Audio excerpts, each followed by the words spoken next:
2024 ಕ್ರೋಧಿನಾಮ ಸಂವತ್ಸರದ ವೃಶ್ಚಿಕ ರಾಶಿ.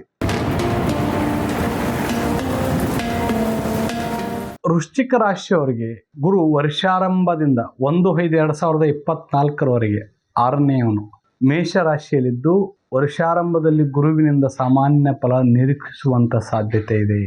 ಕಾರ್ಯದಲ್ಲಿ ಕ್ಷಮತೆ ಇದ್ದರೂ ಕಾಠಿಣ್ಯದಿಂದ ಕಾರ್ಯವನ್ನು ಪೂರ್ಣಗೊಳಿಸುವಂಥ ಪರಿಸ್ಥಿತಿ ನಿರ್ಮಾಣ ಆಗ್ತದೆ.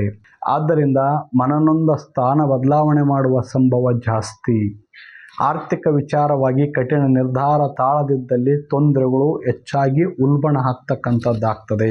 ಸಾಲದ ಬಾಧೆ ಪುನರಾವರ್ತನೆಯಾಗುವಂಥದ್ದು.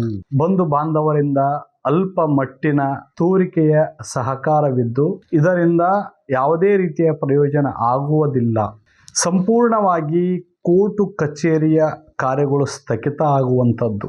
ತಮ್ಮ ಮಾತುಗಳನ್ನು ಜನರು ತಿರಸ್ಕಾರ ಮಾಡಿ ಹಿತಶತ್ರುಗಳ ಬಗ್ಗೆ ಜಾಗೃತರಾಗಿದ್ದರೆ ಮಾತ್ರ ಮುಂದೆ ಗುರು 1/5/2024 ವರ್ಷ ಪೂರ್ತಿ 7ನೇಯವನು ಅಂದರೆ ವೃಷಭ ರಾಶಿಯಲ್ಲಿ ಸಂಚಾರ ಮಾಡುವುದರಿಂದ ಹಲವಾರು ಬದಲಾವಣೆಗಳು ಆಗುವಂಥದ್ದಾಗ್ತದೆ. ನಿಮ್ಮ ಅಪೂರ್ಣವಾಗಿರ್ತಕ್ಕಂಥ ಕೆಲಸಗಳೆಲ್ಲವೂ ಪೂರ್ಣಗೊಳ್ಳುವಂಥ ಸಾಧ್ಯತೆಗಳು ಹೆಚ್ಚಾಗಿರ್ತದೆ. ಅವಶ್ಯಕ ನೆಮ್ಮದಿಯನ್ನು ನೀಡುವಂಥದ್ದಾಗಿರ್ತದೆ. ತಿರಸ್ಕರಿಸಿದವರಿಂದಲೇ ಪುರಸ್ಕಾರಗಳು ಉಂಟಾಗುವಂಥ ಸಾಧ್ಯತೆಗಳು ಹೆಚ್ಚು. ನಿಮ್ಮ ಅಭಿವೃದ್ಧಿಯ ವೇಗ ಪೈಪೋಟಿ ನೀಡಿ ಹಿತಶತ್ರುಗಳ ಆಂತರಿಕ ಕಲಹಗಳನ್ನು ಉದ್ದೇಶಪೂರ್ವಕವಾಗಿ ಶಮನಗೊಳಿಸುವಂಥವರಾಗ್ತಾರೆ. ಲಾಭದಾಯಕ ಉದ್ಯೋಗಗಳು ನಿಮ್ಮ ಪಾಲಾಗುವಂಥ ಸಾಧ್ಯತೆ. ಸಾರ್ವಜನಿಕ ಉದ್ಯಮದಲ್ಲಿ ನೀವು ಮಹತ್ವಪೂರ್ಣವಾಗಿರ್ತಕ್ಕಂಥ ಪಾತ್ರವನ್ನು ವಹಿಸುವಂಥವರಾಗ್ತೀರಿ. ನಿಮ್ಮ ಧಾರ್ಮಿಕ ಚಟುವಟಿಕೆಗಳಲ್ಲಿ ಹೆಚ್ಚು ಭಕ್ತಿಯಿಂದ ನೀವು ಶ್ರದ್ಧಾಪೂರ್ವಕವಾಗಿ ನಡ್ಕೊಂಡಿದ್ದೆ ಆದರೆ ಅದು ಯಶಸ್ಸು ತರುವಂಥದ್ದಾಗ್ತದೆ. ದೀರ್ಘಕಾಲಿಕವಾಗಿರ್ತಕ್ಕಂಥ ಯೋಜನೆಗಳು ರೂಪಿಸಿದಲ್ಲಿ ನಿರಂತರವಾಗಿ ನಿಮ್ಮ ಕೆಲಸಗಳು ಸಾಗುವಂಥವುಗಳಾಗ್ತವೆ. ಸ್ವಜನ ಪರಜನರನ್ನೇ ಪ್ರೀತಿ ವಿಶ್ವಾಸದಿಂದ ಕಾಲ ಕಳೆಯುವಂಥವ್ರಾಗ್ತೀರಿ. ಯಾವುದೋ ಒಂದು ಬ್ಯಾಂಕಿಗಾಗಿ ಸಾಲಕ್ಕಾಗಿ ನೀವು ಅರ್ಜಿಯನ್ನು ಕೊಟ್ಟಿದ್ದರೆ ನೀವು ಅಂದ್ಕೊಂಡಷ್ಟು ಸಾಲಗಳು ಸಿಗುವಂಥದ್ದಾಗ್ತದೆ. ಇನ್ನು ಜೀವನದಲ್ಲಿ ಬಹಳಷ್ಟು ಬದಲಾವಣೆ, ಹೆಂಡತಿ ಮಕ್ಕಳೊಡನೆ ಸುಖ ಸಂತೋಷದಿಂದ ಕಾಲ ಕಳೆಯುವಂಥವರಾಗಿರ್ತೀರಿ. ಶನಿ 4ನೇ ಸ್ಥಾನದವನಾಗಿದ್ದು ಅಂದರೆ ಕುಂಭ ರಾಶಿಯಲ್ಲಿರೋದ್ರಿಂದ ಅಲ್ಪ ಪ್ರಮಾಣದಲ್ಲಿ ಅನವಶ್ಯಕ ಸಮಸ್ಯೆಗಳು ತಲೆದೂರುವಂಥವುಗಳಾಗ್ತವೆ. ಅಂದ್ರೆ ಅರ್ಧಾಷ್ಟಮ ಶನಿ ಬರುವಂಥದ್ದಾಗ್ತದೆ. ಹಳೆಯ ದ್ವೇಷ ಮತ್ತು ವ್ಯಾಜ್ಯಗಳು ಪುನಃ ಕೆದಕಿ ಅದರಿಂದ ಸಮಸ್ಯೆಗಳನ್ನು ಮೇಮೇಲೆ ಎಳ್ಕೊಳ್ಳುವಂಥದ್ದಾಗ್ತದೆ. ಅಂಥ ಸಂದರ್ಭದಲ್ಲಿ ಜಾಣ್ಮೆಯಿಂದ ವರ್ತಿಸುವಂಥದ್ದು ಮರಿಬೇಡಿ. ಸಿಟ್ಟಿನ ಮಾತುಗಳನ್ನಾಡಿ ಕೆಟ್ಟವರಾಗೋದಕ್ಕಿಂತ ಒಳ್ಳೆಯ ಮೃದು ಮಾತುಗಳನ್ನಾಡಿ ಒಳ್ಳೆಯವರಾಗಬೇಕಾಗಿರ್ತಕ್ಕಂಥ ಪರಿಸ್ಥಿತಿ ನಿರ್ಮಾಣ ಆಗ್ತದೆ. ಸಮಯಕ್ಕೆ ತಕ್ಕಂತೆ ಮಾತನಾಡಿ ಬುದ್ಧಿವಂತಿಕೆಯಿಂದ ಮಾತನಾಡಿ ನಿಮ್ಮ ಗೌರವವನ್ನು ಹೆಚ್ಚಿಸಿಕೊಳ್ಳುವಂಥದ್ದು ಒಳ್ಳೆಯದು. ಇನ್ನು ರಾಹು ಈ ವರ್ಷ ಮೀನರಾಶಿಯಲ್ಲಿದ್ದು ಪಂಚಮನಾಗಿರೋದ್ರಿಂದ ಸಮಸ್ಯೆಗಳನ್ನು ಎದುರಿಸುವುದು ಮುನ್ನಡೆಯುವಂಥದ್ದು ಅನಿವಾರ್ಯವಾಗಿರ್ತದೆ. ಕೋರ್ಟ್ ಕಚೇರಿ ಕೆಲಸಗಳಿಗೆ ಅತಿಯಾದ ಕಟ್ಟು ಬೀಳದೆ ಅಶುಭಶ್ಯ ಕಾಲಹರಣಂ ಎಂಬಂತೆ ಅಂತಹ ಕಾರ್ಯಗಳನ್ನು ಮುಂದೂಡುವಂಥದ್ದು ಯೋಗ್ಯವಾಗಿರ್ತಕ್ಕಂಥದ್ದು. ಮನೆಯಲ್ಲಿ ಮನಸ್ತಾಪಗಳು ಉಂಟಾಗಿ ಸಣ್ಣ ಪುಟ್ಟ ಸಮಸ್ಯೆಗಳಿಂದ ಅಣ್ಣ ತಮ್ಮಂದಿರ ಮಧ್ಯೆ ವಿವಾದ ಉಂಟಾಗುವಂಥ ಸಾಧ್ಯತೆ ಜಾಸ್ತಿ ಇರ್ತದೆ. ಗುರುವಿನ ಕೃಪೆ ಆಶೀರ್ವಾದ ಅವಶ್ಯವಾಗಿ ಬೇಕಾಗಿರ್ತಕ್ಕಂಥದ್ದು.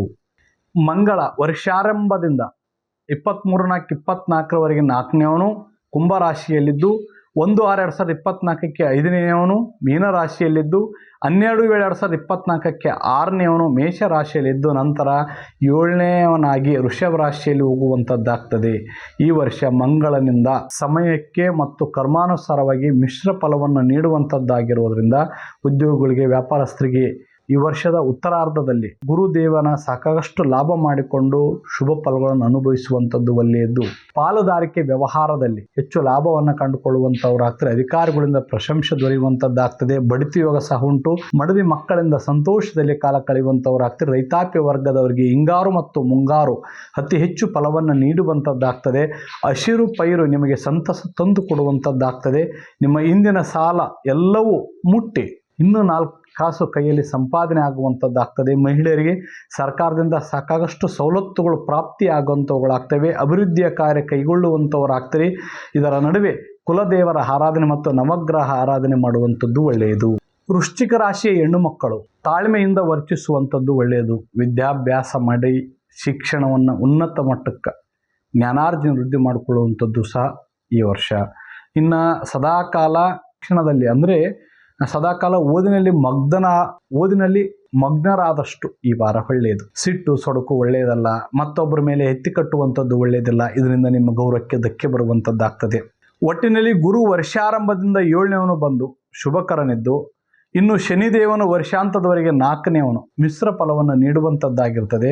ಕುಲದೇವತಾ ಪೂಜೆ, ಆಷಾಢ ಮಾಸ ಉತ್ತಮವಾಗಿರ್ತಕ್ಕಂಥದ್ದು.